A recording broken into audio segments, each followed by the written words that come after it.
बात वो होनी चाहिए जो कंक्रीट है और जो दो टोक है वो कि मोदी अब अमेरिका को भी खो रहा है। जो बाइडेन इंतजामिया ने गुज़िश्ता दिनों भारतीय सफ़ीर को बुलाया और बाकायदा एक कॉन्फ्रेंस हुई राउंड टेबल। उस कॉन्फ्रेंस में हिंदुस्तान में जो इंसानी हकूक़ की पामाली की जा रही है, उस पर बड़े ही सख्त अल्फाज में बात की गई है, दो टोक अल्फाज में बात की गई है। इससे पहले जर्मनी भी जो है वो हर किस्म की जो डील है इंडिया के साथ वो कैंसिल कर चुका है। एक मरतबा फिर मैं ये कह रहा हूँ, आज के डेट और टाइम डालकर लिख लें, मोदी भारत का गोरबाचोफ बन चुका है। बिस्मिल्लाहिर्रहमानिर्रहीम, अल्लाहुम्मा सल्लि अला मुहम्मद व अला आलि मोहम्मद। मैं हूँ वकास अजीज़ और उम्मीद करता हूँ आप सब ठीक होंगे, खैरियत से होंगे।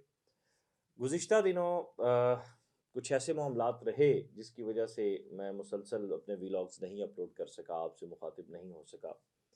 मैं गुज़ारिश करूँगा आपसे कि बात मैं करता हूँ पाकिस्तान के हवाले से। अब हाल ही में हिंदुस्तान में होने वाली जो शोरीदगी है, जिसमें तरनजीत सिंह संधू जो इंडिया के सफ़ीर हैं अमेरिका में, उनके हवाले से आज के इस व्लॉग में मेरे पास बड़ी अहम अपडेट है और वो मैं आपके साथ शेयर करने जा रहा हूँ। लेकिन उससे पहले मैं आपसे गुज़ारिश करूँगा कि वकास अज़ीज़ ऑफ़िशियल को सब्सक्राइब कीजिए, लाइक कीजिए, ज़्यादा से ज़्यादा शेयर कीजिए।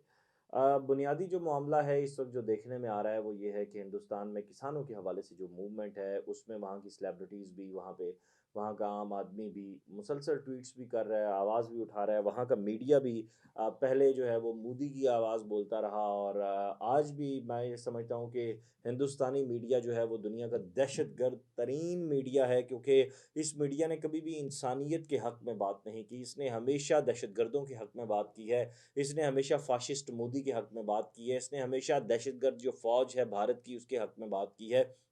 यही वजह है कि आज हम देखते हैं कि जो बाइडेन इंतज़ामिया जब इक़्तिदार में आती है, तो जो बाइडेन ने आते ही जो वादे किए थे फ़ौरन उनके ऊपर साइन किया।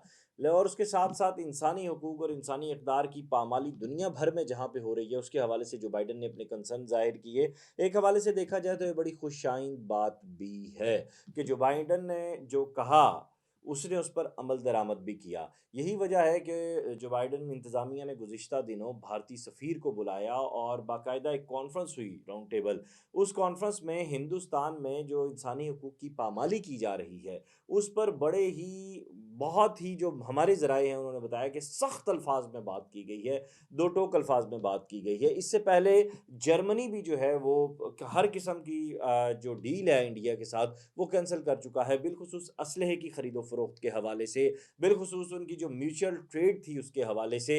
इसी तरह इंडिया की अगर सरहदों को देखें तो जो ममालिक उसके साथ लग रहे हैं, पाकिस्तान के साथ तो उसके मामलात वैसे ही वो बिगाड़ के रखता है कश्मीर की वजह से, और पाकिस्तानियों से तो वैसे भी जो है वो उनको खौफ आता है शदीद किस्म का पाकिस्तान की बात जहाँ पे होती है।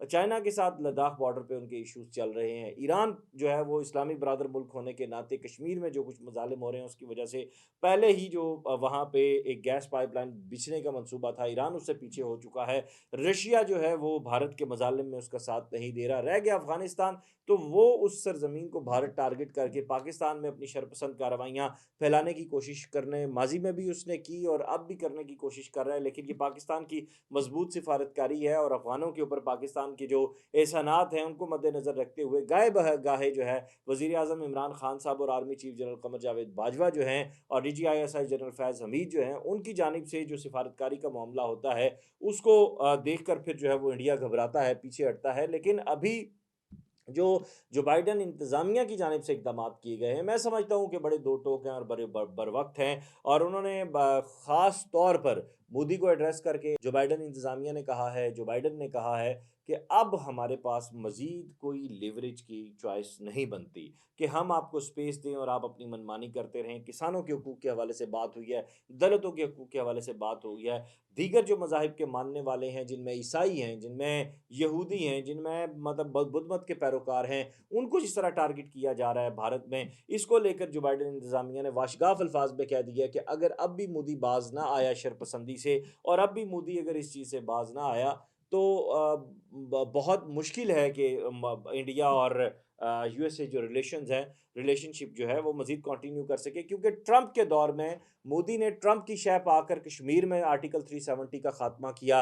मोदी ने ट्रंप की जो है वो शह पाकर हिंदुस्तान में जो दीगर मज़ाहिब के मानने वाले थे उनके ऊपर ज़ुल्म-ओ-सितम की जो है एक नई दास्तान रकम की। मोदी ने ट्रंप की शह पाकर हिंदुस्तान में मौजूद मुसलमानों के ऊपर उनकी ज़िंदगी तंग कर दी। मोदी ने ट्रंप की शह पाकर जो भारत का जो चेहरा था उसको सेकुलर चेहरा सो कॉल्ड कह लें या डेमोक्रेटिक जो वो क्लेम करते हैं उसको तबाह व बर्बाद कर दिया। सो इन चीज़ों में मैं आज की इस बात को अपने यहाँ पे वाइंड अप करूँगा और मैं इस बात को मुख्तसर करूँगा, क्योंकि बात वो होनी चाहिए जो कंक्रीट है और जो दो टोक है। वो जो मेरी साफ़ियाना अप्रोच है वो ये देख रही है कि मोदी अब अमेरिका को भी खो रहा है। और फिर जब अमेरिका जो एक बड़ा मज़बूत इत्तेहादी है मोदी का, भारत का, अगर वो भी उनके हाथ से निकल जाता है तो फिर आप खुद फैसला कर सकते हैं कि कश्मीर की आज़ादी कितनी जल्द आ जाएगी और भारत जो है वो खित्ते का जो चाचा मामा बनने की कोशिश करता है उसकी स्टैंडिंग कहाँ पे जाके लगेगी। सो मैंने हमेशा ये कहा है कि मोदी भारत का गोरबाचोफ साबित होगा। एक मर्तबा फिर मैं ये कह रहा हूँ, आज के डेट और टाइम डालकर लिख लें, मोदी भारत का गोरबाचोफ बन चुका है। भारत को अब टूटने से कोई नहीं बचा सकता। बाकी दुनिया भर के इंसानों के लिए खैर, मोहब्बत, अमन, सलामती का पैगाम है, जो मेरे दीन इस्लाम का पैगाम है, जो मेरे पाकिस्तान का पैगाम है, जो मेरे सब्ज़ हिलाली परचम का पैगाम है, जो मेरे वज़ीर आज़म का पैगाम है, जो मेरे आर्मी चीफ़ का पैगाम है। जो हम ये समझते हैं कि कायनात पे कुर्रा अर्ज़ में रहने वाले हर इंसान के लिए जितने ही अमन और मोहब्बत की बात पाकिस्तान से की जाती है, दुनिया के किसी मुल्क से नहीं की जाती। इस व्लॉग को ज़्यादा से ज़्यादा शेयर कीजिएगा। अपना ख़्याल रखिएगा। खुदा हाफ़िज़।